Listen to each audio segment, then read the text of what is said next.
In today's episode, I'm going to show you how to use the ESP32 or the ESP8266 to send emails using an ESP MailClient library. So this is going to use an SMTP server. We're going to tell it to send an email from your account to another one. For example, we can use it to send some useful data like the temperature and the humidity, or we can use the gas leakage sensor to send a warning when we have gas leakage. And let's dive right into it. To make things easier, I'm going to use the ESP32 without any sensors. So you only have to hook it up to the computer. Then we're going to create a new project. So from now on, I will only use VS Code to upload my code to the ESP32. So this is using the PlatformIO extension. I've already created a YouTube video on how to do that. Make sure to check it out. It's going to be right here. By going to the PlatformIO icon, we can create our new project using this button. I'm going to give this project a name, like email sender. Under board, I'm going to choose an ESP32, and it is called Node MCU32S. We're using the Arduino framework. And finally, we can hit finish. Then you're going to go under source, main.cpp, and you're going to paste the code that you're going to find under the video description. So this code is using the ESP MailClient library that you need to install from the library manager of the Arduino IDE. But now I'm using PlatformIO. To install the library, we go under PlatformIO, then Libraries, and search for the name ESP MailClient, and here it is. To add it to our project, we select it. We're going to press Add to Project.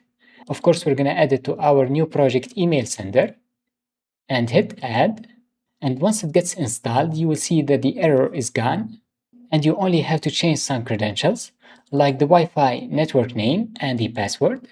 As I have mentioned at the beginning, our ESP32 gets connected to the internet so that it can access the SMTP server. In my project, I'm going to use a Gmail account. So this SMTP server will use an email and a password of the sender, and it's going to send it to another email account. And all of this work is going to be done using our ESP MailClient library. We only have to focus on the message that we want to send or the information like the DHT temperature and the humidity values. I have this router which is called Network Plus. Then I will pass in the password. Next we have the SMTP host settings. In my case I'm going to use Gmail, but you could also replace it with Office. As I said, the server will use the email account that you're going to put here as well as its password. And I highly recommend you to use a new Gmail account. For me, I'm going to use this one. Just go to myaccount.google.com, and you need to make sure that your account is using the two-step verification by going under security and sign in. Then we are going to search for an app password, which creates the password that we're going to use under the code. To get it, you need to sign in again with your account. We're going to give it a name under this field, like ESP, and hit create. And there you go, I have got my password. I'm gonna copy it and put it under VS Code. It's called author password, and use the Gmail account as well. Finally, we can set the recipient email. So the ESP32 will send a message to this email account. I'm gonna use one of my personal ones. And that's all what you have to set. But I want to explain this code a bit. Under the setup, our ESP32 gets connected to the network using the Wi-Fi SSID and password. And when it's done, it's going to print the IP address using the serial monitor. We can use the MailClient.network reconnect, which enables the network reconnection option. Make sure to set it to true. The next line is enabling the debug option. If you set it to 0, it's going to be disabled. Also, we are setting this callback function, which is going to be called each time we send the email. We can use it to check for errors or whether we have sent the email successfully or not. To be able to send the email, we create a new session, which takes in the SMTP host name, the port, the author email, and all of the settings that we have set on top. Also, we are using the NTP server to get the current time from the internet. This is optional to send the emails using the right timing. You may need to change the GMT offset for your country. For me, it is 1. Just search for that and write your country name, and you're going to find the value that works with you.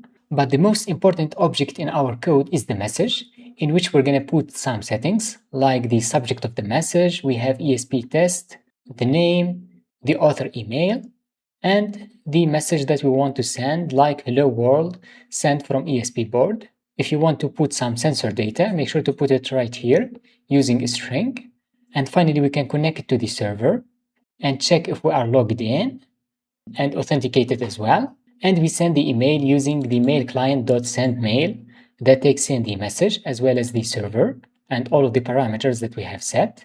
And because our code is using the serial monitor, we can set the baud rate from the PlatformIO.init file.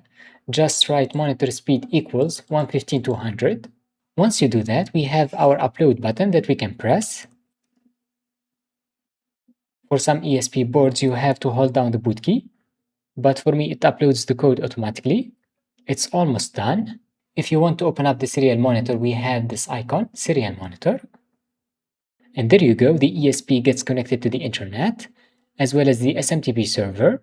And if you see success, that means our message is sent by the ESP32. To double check that, I'm going to open up my Gmail account.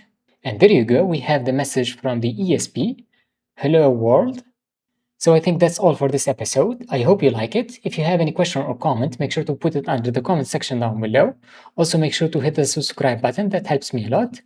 And I will see you in the next one.